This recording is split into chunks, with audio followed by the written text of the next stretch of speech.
Hey out there in listener land. This is John Odom, your host for Open World Chat, and I'm with my co-host Mark Card. How you doing, Mark? Doing well. This is the other host. Uh, this is going to be fun today because I'm not in my element. That's right. We haven't talked about comics for a while, so we're gonna talk about comics. And this is our topical one. We actually had a chance to squeeze out an episode while something was still new, still hot off the presses. And what we're going to talk about is, if you're a comics fan, you already heard about this, but the death of Jim Shooter, who died of esophageal cancer. Just a matter of, I'm not sure, a couple of weeks ago, I think at the most, at least from the time we're recording this. Now, there's a lot to talk about with Jim Shooter. And I have to say, I knew as a comic fan, I knew some of the basics. I knew about the party, which we'll get into. I had some sense of, of why he stopped being at Marvel. The point is, Jim Shooter, massive effect on the industry, and but not without some controversy, as a lot of people might expect. Now, Mark, now I still had to do some research just before we get started. As I said, I knew the basics, but as I did a little research, um, I didn't know half of it about this guy. I had no idea. I had no idea there was so much going on with this guy and that he elicited such strong opinions. So, Mark, I know you did some digging around. Yeah, just a little bit, just a little bit. Yeah, yeah. What did you, I don't know if we want to dive right into it, but what were some of the things that struck you when you read up on the guy? Well, the first thing is his origin, how he got started in comics. Oh, his I age? mean, this is a guy who knew what he wanted to do from a very young age, and that is always an advantage. Who would have thought it would have been an advantage to be at a very young age, though? Yeah. Let's see, how old was he when he sent in his first? It was 13. 13. 13. He sent in basically a spec comic book, and they hired him on the spot. And that was Legion, right? Legion of Superheroes. I'm looks Yeah, like yes, you it was. checked in with this more than I did, which is why I'm not trying to put you on the spot, but I'm pretty sure, and I can check that. One thing I did know that was, yeah, it was Legion of Superheroes, and they did not know how young he was. No, But they this had no guy, idea. yeah, he was right away important. When he was 16 in 67, he wrote the first Superman versus Flash race. I mean, this guy is there. There's no other word for him but prodigy. I'm That's sorry. true. This guy was a prodigy. He started early. He knew what he wanted to do, and he had an immediate impact on the industry. I mean, Yeah. imagine being a 13-year-old TV writer and sending in a spec script, and for the big, one of the biggest shows on television, and they give you a call back and said, "Yeah, we'd like to hire you as a staff writer for the show." Hmm. That's exactly what happened to him. Yeah, it's really extraordinary. Now, some of the reaction to his death is where I think we get into some really interesting ways to set up the conversation. Sure. The and I want to thank. I'm going to have to thank probably several times Rich Johnston of Bleeding Cool, where I used to write for, who just did a lot of this. He collects things amazingly off Twitter and such, Yeah. and he gave us a list of some of the reactions and some of the people who, gave their own eulogies after his death. And in fact, I'm going to be commenting on Rich a lot this time because There, he did a lot of he is we've had him on this show way back when, and he does an incredible amount of research and makes it way too easy to talk about this stuff with doing only a little research. what's interesting to me is that especially about the reactions, is that anytime anybody has kind of a clear vision of what they want to do, everybody on the planet comes out of the woodwork. either praising or criticizing him.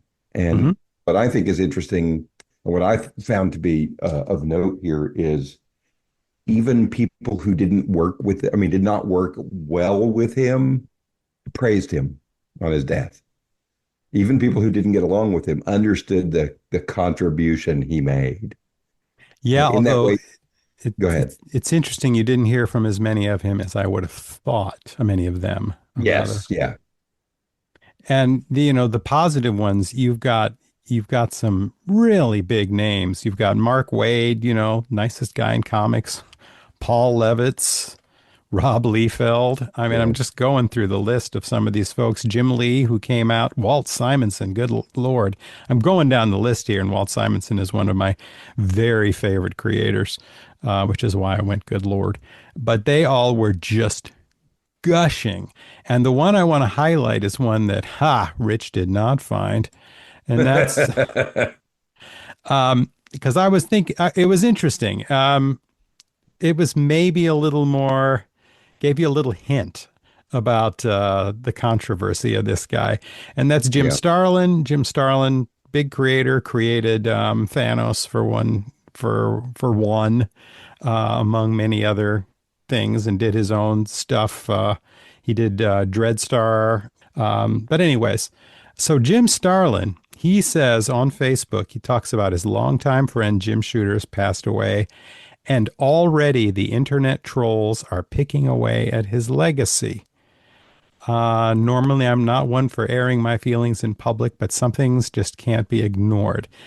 The internet trolls, I found that interesting because that means the feelings weren't universal. So oh no, yeah, I mean, when you get a guy that with this kind of genius and this kind of impact and this kind of just, you know, quantum changing capabilities, you're going to find lots of people don't like him. yeah, Lots and lots and lots and lots of people don't like him. And much of that's because much of it, I'm sure, is completely legitimate, but also much of it is because, when you're this good and you're this influential, people just hate you. you They know, just hate you.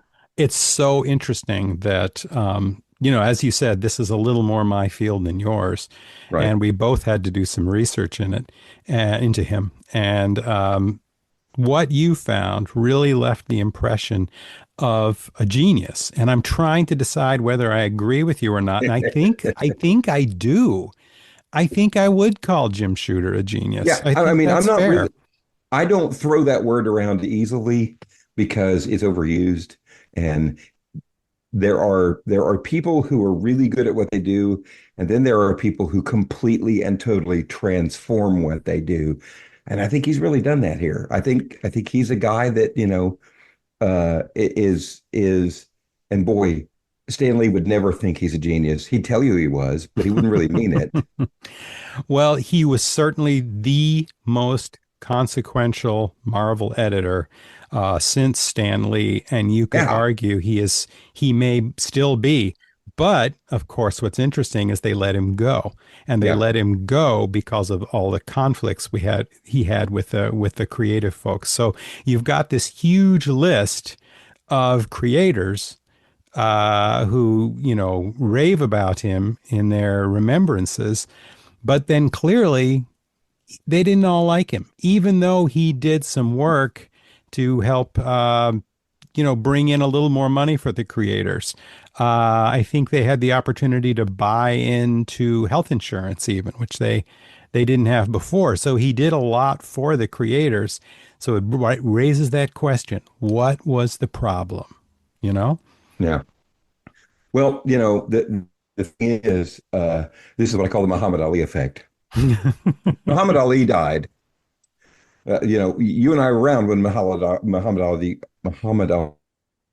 Ali was the greatest boxer on the planet. Hmm. And yet, because of his political stance and his religious beliefs, everybody and their dog, especially national politicians, blamed him for everything going wrong in American society. Yet when he died, what happened? Everybody, including lots and lots and lots of those politicians who universally condemned him, talked about how great a man he was and how there'll never be anybody like him and how he contributed to so much to society other than just boxing. And I think, this is one of those things where people hate a guy until he's dead.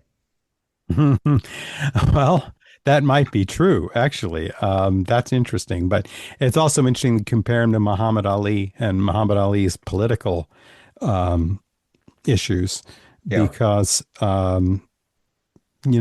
Shooter had some too, and they were the opposite. When he was, and this is where a lot of the grief comes from. And I want to read a yes. quote from another creator we had on here. It's Joe Glass, who Uh-huh. he is an English creator. He's probably best known for a comic called The Pride. He's an openly very activist gay man, and his response was quite the opposite. He Yeah, was like, "This is one of the most homophobic people in comics. Everybody's talking about how wonderful he was. Everybody's forgetting that. And I'm tired of hearing all this stuff about how consequential he was." And that is because he legendarily had his no gays rule in comics, no out gays, yeah, no gays. And so you had a character like Northstar of Alpha Flight who was written to be gay, but they could never say that, you right. know. They could never actually, they had to imply it, which was very frustrating. And then there was one more thing that I'll throw at you, and this puts it over the top. This is rough. Yeah, And that's when he wrote an issue of Rampaging Hulk, and that was a magazine Hulk comic right. where Banner is attacked by a couple of gay men in a Y. They're trying to rape him, Yeah, and he gets out of there. And so this is the only representation of gay men that he ever allowed in the comics when he was editor, and it was his, and it was that image. And so where were the positive images? And they were very stereotypical. I think they had lisps and things. But so that's the other side, and it's a doozy. It's a real doozy. sure, of course, of course. People with strong opinions in their field are going to have strong opinions about everything, and that's Mhm. not an excuse. That's just an understanding of why you often find people who are, exceptionally good at creative activity who are just, you know, not necessarily good people. And the fact that he worked in this industry and that he got away with this shows a lot about society as well. I Oh mean, yeah. it's one of these things where it's impossible to do, you think, but you have to divorce the creator from his creation. And And that's one of the questions I was hoping we might get into. So thank you for that. You nailed it. yeah, I mean that's the thing is, and we're going to face this with people who are creative. They are creative about some things and they're open-minded about some things and they want to fix some things. And well, they're human beings, so sometimes they're just not going to be good at things. I mean, look at H.P. Lovecraft. He Right. literally, and a few other people before him, but mainly he's responsible for the creation of an entire genre of horror. There were a few people who were influential before him, but you don't say the words cosmic horror without H.P. Lovecraft following very quickly after. The Mhm. guy was a horrible racist. He Yeah. was a terrible human being. He hated other people as much as he hated himself. And but the thing is, look at what he did. Doesn't excuse his personal behavior, but you have to look at people as a whole, not as a a set of characteristics. And, the thing is, one of the things that comes to mind is Roger Daltrey and Pete Townsend of the old classic rock band, The Who. Uh, Old, with the emphasis on but by old, because all they're still accounts, running around. yeah, by all accounts, they don't like each other and never did. But look at the creative body of work they accomplished. Yeah, And this so, one. Yeah, go ahead. Sorry. no, no, no. I'm just saying that sometimes it's those internal contradictions which fuel people's creative abilities. And I am not excusing what he did at all. It was terrible. And what bothers me about this the most, what really bothers me about this the most, and it's kind of ironic because we're talking about comic books, is that people who are homophobic or anti-LGBTQ, they want to hide reality from everyone else because they can't deal with the reality. Man, kids read comic books, and kids read comic books at an extremely suggestible age. I want my media, even if we're talking about, universes where people can use magic and universes where gamma radiation, which would normally just kill people in a horrible way, turn them into superheroes. I expect them to be realistic about actual reality. Mm. And in actual reality, there are people out there that are not like you and don't love the same people you do and don't have the same ideas as you do. And if you're hiding that, that's a terrible thing, not just for your audience, but for you too. I mean, this is really seriously, it's self-delusion. And that, as you'll point out, taints his contribution. It really does. And it's Um, very but complicated with him, you it know. is very complicated with him. But when you call him a genius, it's very complicated with all of them. I mean, Yeah, people, I would just say the difference is that it didn't, not just that he was a prolific writer, but he was the EIC. He had his yeah. hands in everything. And he was a Oh yeah, and critical he, creative force in everything. And in fact, let me tell one story. I don't know if you know this. I'm sure a lot of our listeners will, but he's the man who killed Phoenix. yeah, Basically, he Phoenix was, oh, I'm not sure what the story was. She was going to get basically psychically lobotomized as mhm, when she became Dark Phoenix, and the right, whole classic X-Men storyline. Um, well, Shooter's the one who parachuted in and said, "No, we're not doing that." She destroyed an entire star and a planet with billions of people on it. She committed genocide. That's not enough. We're not going to just forgive yeah, that and look the other way. She's got to die. And of course, the end, it turned out to be a much better end. It's incredibly poignant and yeah, really powerful. They did a good job.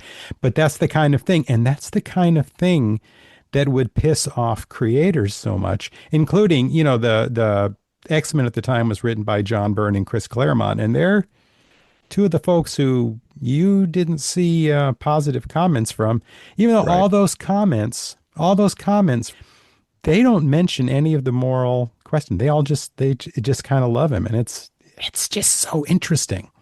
Well, like I said, it's the Muhammad Ali effect. You don't look at things the same way. And this is just one of those things. As you mature, your views about stuff change. Now, let me say something about the creators who don't like him. Part of this is just roles. Editors are not necessarily universally liked by creators. Hmm. And it's literally the job of the editor to say, yeah, this is really great, but that part you love the most, you have to cut because it's not working and we're not going to let it work and it makes the work worse. Keep in mind that everybody in this field has big egos. Oh yeah. Everybody believes there's the best, at story. Everybody believes they're the best at art. Everybody believes they are the best at inking. And nothing you can tell these people will convince them otherwise. Now, the really, truly great people who do this understand the difficulties of collaboration. And so you have to, you are absolutely right. One of the most important things about his personal behavior is that he was in charge of the entire tone and direction of all of Marvel. Yes, and like the New And York Times said, he grew comics up. yeah, I mean, this is really interesting because I was talking to a guy at work who's a fan of the podcast and a kind of a comic book guy. And he said, this is kind of the age where you start getting. Now, hold on, before I say what I'm going to say, I want to kind of clarify this.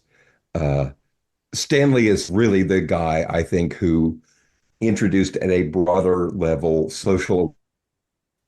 I really think that he used his platform to speak out for civil rights. I think he's used his platform in lots of really good ways to try and influence the broader culture because he knew he had a really effective platform for doing it. And of course, But anytime I hear Stan Lee, I always want to mention just to make sure that his regular partner Jack Kirby, Jack Kirby is yeah, yeah. And again, here we get into this problem of creator versus person. And Stan Lee certainly did Jack Kirby dirty. And there's no doubt about that. And so you have to deal with that portion of Stan Lee. Stan Lee is in his later life has become kind of this universal icon, and mhm. nobody really pays much attention anymore to how he behaved and he was there. But I want to get back to this. Look at Einstein. Einstein was a terrible womanizer No, I and didn't treated his know first that. wife like absolute dirt. I did not know that. No, and most people don't. He carried on an affair during his first marriage, a torrid affair. And of course, uh, people don't know that he was like this. There's some great examples of this. Sir Isaac Newton, really long considered the smartest person ever to walk the planet, and a guy responsible for an entire um, model of physics that was around for a very long time until Einstein. I mean, he basically explained how the universe works. What did he spend most of his time working on? Apples falling on his head. Alchemy. That's funny. This guy wanted to turn lead into gold, and he spent an inordinate amount of time trying to figure out how to do that. And so I mean, he was the preeminent scientific guy on the planet for centuries. And what did he want to do? Something that really was impossible at the time. He can do it now, but that's largely because of the model that Newton set up and, made an understanding occur. So, uh, but yeah, these people are controversial because they're creative. They're controversial because they have a clear vision. They're controversial because the good they do in a specific field or a set of ideas can often be marred or Mhm. uh, uh, diminished or lessened because of who they were as people. You're talking about, I'm wondering if in your research, because this is just an anecdote of the Sure. people who don't like him, did you run into anything about John Burns' party? No, I did not, and you've alluded to it, so I'm curious to know what it is. John Byrne, who's of course one of those creators, you have these mega creators who really came to prominence under Shooter's reign Right. as EIC in the 80s, where, the 80s really transformed comics. And they talk about comics growing up. The comics in the 80s were still readable for young folks, at least, young in their teens and such. This Right. was my era of comics. But you had, adults then going back, seeing some of their favorite characters they grew up with being written with these compelling stories that they could read that spoke to them too. But anyway, so John Byrne, one of the lead folks of that, best known for Fantastic Four, he had a party where he had a pinata of Hmm. Jim Shooter that his friends there beat up. He burned a picture of him in effigy. This is how much he loved him. And there were other creators there. There were folks like Bob Harris. There was the other Ralph Macchio, as they always say, Macchio, Mike Carlin. I love the other Ralph Macchio jokes back in the latter days of the bullpen. But anyways, that's a different story. Um, they were, I mean, they were legit people who Yeah. went on to do a lot of, or at the time even, were doing a lot of big deal stuff. So they actually participated in such an extreme um, uh, expression of frustration, shall we say, because they were so mad at his editorial interference. It, it's really so. I find that a very interesting story. Yeah, I Of mean, course, John Byrne is legendarily hard to work with at all, but anyways. well, many times that's the problem. The problem is the people who are notoriously hard to work with hate other people who are notoriously hard to work with. Yeah, that's a very good point. And this is what I'm talking about in a medium which is this creative, but also relies that much on collaboration. If you got two big egos or three big egos or four big egos in the mix, you can have a lot of vitriol in that. Mhm. You just are. And what I was saying about Roger Daltrey and Pete Townsend is sometimes you get something really good out of it, even though it costs both parties quite a bit to get there. Well, like the Phoenix story. I think that's a good one. Well, Yeah, and that's a also for all creators, for the industry.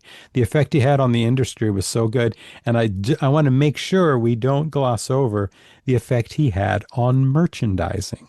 oh yeah, Jim Shooter legendarily wrote the first Secret Wars series, which, started for good or ill so many of these crossovers we get in yeah. comics going into the 90s. And now the crossovers, the comics are so expensive. Good luck trying to read everything. It's become a problem. But at the time it was very cool. And Secret Wars was such a big thing at the time. Yeah, And he got marketing contracts for it. They yeah. had, little Secret Wars Spider-Mans and Doctor Dooms and all these things. And that was something that hadn't really in any meaningful way been done before. Well, yeah, not in the comics. No, I mean Right, you, not in the comics. And of course, who's he following in the George Lucas. George Lucas. And that's the great part about George Lucas. My friend who'd worked with him for so long said, the studio said, "Oh, this guy's an idiot. He's not taking this giant fee for the movie. He's talking about merchandise rights. People don't buy toys based on movies." 5 years later, he can do whatever You're, he wants you because can't he see has so Mark much. right now. He's cracking up. But anyways. 5 years later, he can do whatever he wants and doesn't have to ask any studio permission to do anything because he's got more money than all of them. Hmm. And so, yeah, I mean, it's been attributed to many different people, but there's that saying that amateurs borrow and geniuses steal. Hmm. And in this case, that's the way it works. But I just think people need to understand that people with this kind of vision and this kind of commitment to something are going to make people mad. They're And a just real going. love for it. He obviously had a real love for it, you know. Well, this was who he was, really. Hmm. He was a guy who was fully committed to making comics the best medium they can. And look at some of the stuff that comes around that time or immediately following it. Do you think that Watchmen really would have gotten as much attention without a guy like Jim Shooter being around? Now, I know it's different don't houses. don't let Alan Moore hear you say that, but I agree. Yeah, well, Alan Moore thinks he invented the comics medium. So, uh, but the point is that this guy's influence lets a guy like Alan Moore do what he wants to do. Yeah. This guy's influence lets a guy like Neil Gaiman do what he wants to do. And It's Frank not a kid. Miller, Yeah, Frank Miller. I mean, this guy Shooter was a guy who opened doors for everybody else by doing what? And this may get to the heart of the problem. He opened doors for people by doing the thing he wanted to do. And in doing that, now everybody can follow him through that door. And when you're a person like this, there's not a better word for anybody than genius. Now, I don't have any, I've got no dogs in this hunt, as we'd say where I'm from. But, but you have to understand that this is the kind of reaction that leadership gets. And I want to talk a little bit about leadership because as much as people hated him, you've got people out there that hated him who wouldn't have had as much of a chance without him being around, whether he was directly involved or not. Yeah, like the aforementioned John Byrne. Right. So the thing here is that leaders do one thing really well, and it's got two parts. The first thing they do is they find good talent and put them to work. And the second thing they do is they get the hell out of the way and let them work. Well, and that's what people would exactly say the haters would say he didn't do. Yeah, but look at the kind of work they ended up creating. It didn't really matter, right? But under the conditions that he established, they Mhm. flourished where they may not have. Right, right. He created a an atmosphere, and as I say, he did some good stuff for creators too. Now, That wasn't he the first guy that got them involved in rights for their um, characters? in a limited way, I think you're right. I think you're right about that. Yes, In a yeah, he wanted to recognize creators and allow them to get some kind of compensation for their original creative work. And I think he's one of the first guys that got them involved in the publishing rights for their own characters. yeah, and when he went on to Defiant, he continued to work. I mean, it was his baby. He got some other good creators involved, and something I didn't know is his last work that was never finished before Defiant went down. Hmm. He plotted. A lot of folks were involved in its creation, but he plotted it. It was called Schism. Be careful what you dream. And I don't know Mm. anything about it, but it was undone, and there is a Kickstarter now to finish it and get it out there, which is very, very cool. And it's coming along. It didn't hit its amount the first time around, but it's coming around a second time, and I would totally check that out. I'd Yeah, love to see what his final plot was. But, yeah. I just I think people don't understand the nature of this medium. Uh, I have friends in film business, and you know that. mhm. The thing they point out is that the myth of actors and actresses all being exceptionally difficult to deal with.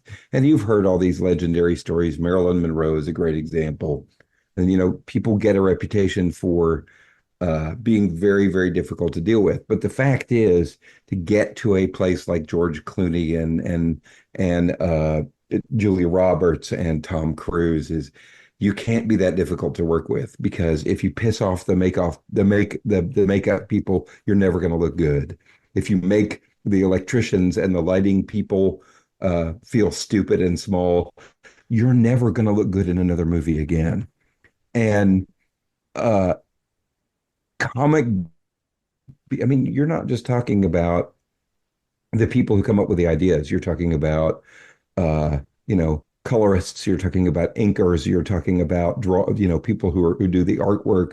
You're talking about people who come up with the stories. You're talking about editors, and you're talking Mhm. about editors in chief who have to wrangle everyone else. When you're in a Mhm. position like Jim Shooter was in, you can make everyone happy and fail, or you can piss some people off and succeed in a major way. Yeah. And so it's like the old thing that military people say. They say, if you try to save everybody, then and if you try to make sure nobody gets killed, then everybody gets killed. Mhm. You just have to understand in the military that people are going to get killed, and you have to make your decisions uh, understanding that basic idea.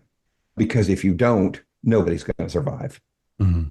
And I think when you're a guy like Jim Shooter, who's in charge of a very large, lots of people have to work together all the time to make it work, you're just going to find some people that don't like the way you do things. And they're not going to like the way you do things simply because they're not doing them. Somebody else is. Well, that's really And interesting that you came down so hard because I can see it on the, stepping back, looking at this, probably just, I'm sure you had some peripheral awareness of it, of yeah, him, but to come down so hard, it seems so clear on the genius side because more people are with you than not. Except for the folks who, and I gotta say again about the homophobia issue, he never really gave an adequate apology for it.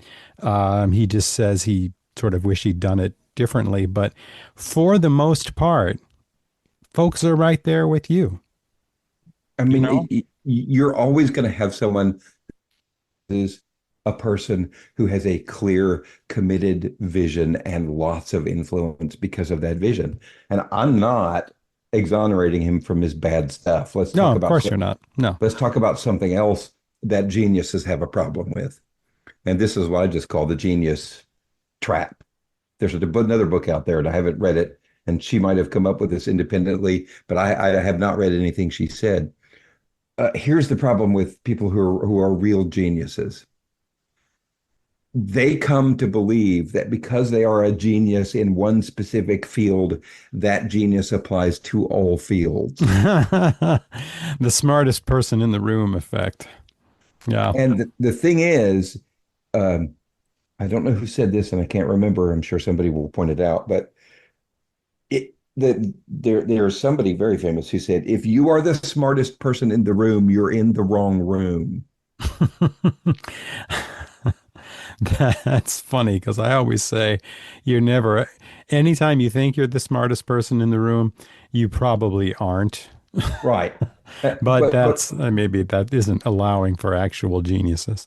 but my point here is that he might have thought he was right about this issue, and Mhm. everything else be damned because he's the right guy. He knows what he's doing. I bet you that's the case. And I bet he just has never actually said that or admitted it. But you look at that, how could he not be? He must have been. It must have been a worse sort of blot on him than we even think. I think you're right. And this is a problem with people. All you have to do is look at Elon Musk to see this problem, the genius trap. Do I have to? Yeah, well, but the thing here is Elon Musk thought that because he's good at well, actually, there's a lot of problems with this, but the big thing is Elon Musk is exceptional at one thing, buying other people's companies and then claiming credit for their work. It's sort of like what he did with video Elon Musk, games, but that's another story. Elon Musk thinks he's Edison. I mean, thinks he's Tesla. Yeah. He's not. He's Edison. He moves Yeah. in, he takes over a company, he claims credit for that, everything they've ever done.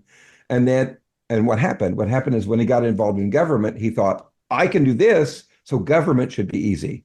Yeah. Right. He learned a very hard lesson because you're a guy who's good at buying other people's companies doesn't mean you're going to be good at government. And Hmm. anybody this should be the death, the whole Trump administration and Elon's involvement should be the death of the idea that you can run. No, I'm sorry. It's a death. It should be the death of the idea that the optimal way to run government is as a business. Mm. Because what Elon Musk found out is that the stuff that works in business is not going to work in government. Right. Yep. So I think Jim Shooter falls prey to both of these things. Hmm. I think people hate him because he was committed, had a strong vision, and was not going to let anybody deter him from that vision.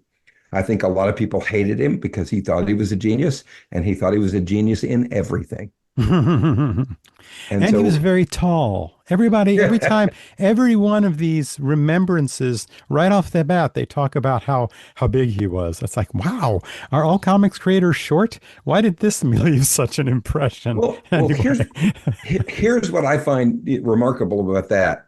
So, do you know how tall George Washington was? Oh God, I have no idea. He was like 6'2" or 6'3" Big in dude. an era when most men were about Tom Cruise sized. Yeah. Most men were about 5'7" or 5'5", something like that during the Ooh, Revolutionary period. I don't He feel so was short. 6'3". And one of the things that made Washington a political genius was he was the president. So he's the guy who set the tone for the presidency for the next 200 years.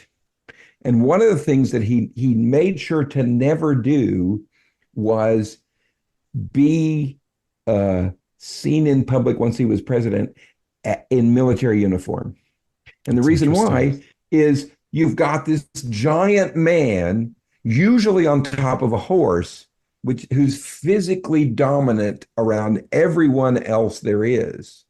And he's the leader of the country and he's the leader of the military, but he wanted to minimize that height. He wanted to minimize the appearance of a physically imposing person because he was in charge of the military.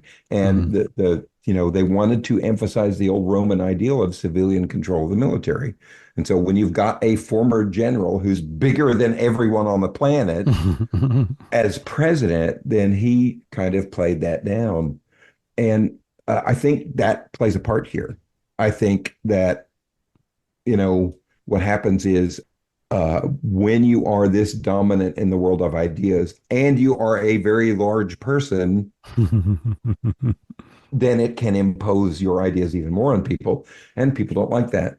One of the things I found was there's a one of the results of the Google search was a an article entitled "Writer."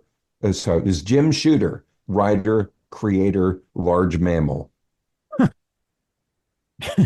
So That's funny. uh, physical size can have an impact on whether people like you or they don't. I guess so. That's Well, I mean, think about the opposite direction. Think about Napoleon syndrome. mhm. Napoleon was a guy of average height. Oh, he He wasn't was not. short? No, he was not really short. Oh, wow. That's all I know about him. Now you've taken that from me. You've taken everything. Yeah, well, that's academics tend to do those things. That's why people hate academics. Oh, But man. it I think he's a really interesting model of what happens to leaders. And boy, this goes back to the Dark Knight. You either die the hero or you live to be the villain. And in Yeah. the case of, in the case of Jim Shooter, I think he's done both.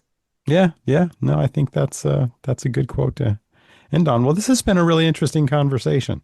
Um, this is a guy who was definitely a part of my life when I was younger, and I appreciate that you looked at him with more of open eyes, and so I really trust your conclusions, Well, because my thing is, look, if you want to see the effect of Jim Shooter, go to the movies.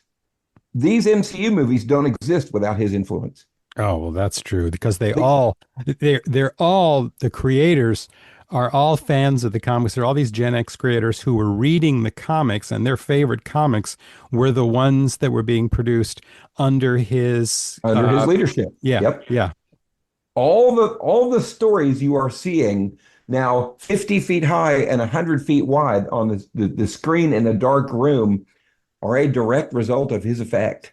Yeah, yeah. They No, really a are. lot of He people would disagree with that, but again, I think because of the age, because of the generation of these folks, boom, you're absolutely right. And so you already know how influential he is. You just don't know it's him. Yeah, I think that's very fair. Yeah. Well, So on that note, well, this I is just want to make one more oh, parallel. sure. Jack Kirby and Stan Lee toiled in relative obscurity until about 2008. Hmm. And again, the general public didn't know who Stan Lee was. Yeah. Then Iron Man, the movie pops up, and now you know who he is, and you can Hmm. see everything he's doing. And in a lot of ways, this is the second wave. The stuff that Jim Shooter did is the second wave Yeah. Yeah. of Although that. he hit the ground running in the industry, that's for sure. So that's a little different, but Yeah, yeah. that's you know, that's the way. Anyway, so if you want to see Jim Shooter's legacy, go see Secret Wars. Go see, you know, Yeah. Even though it's not his secret wars, it wouldn't happen without his secret wars. that's exactly right. Of Right. And course, it's not that's going to the be his one. secret. Yeah. All right, guys, this has been great. I really enjoyed this. Yeah, this is fun. All right. And we'll see you next time where we're going to have a guest next time, aren't we? Good for us. All All right. Take care, folks. right, thanks.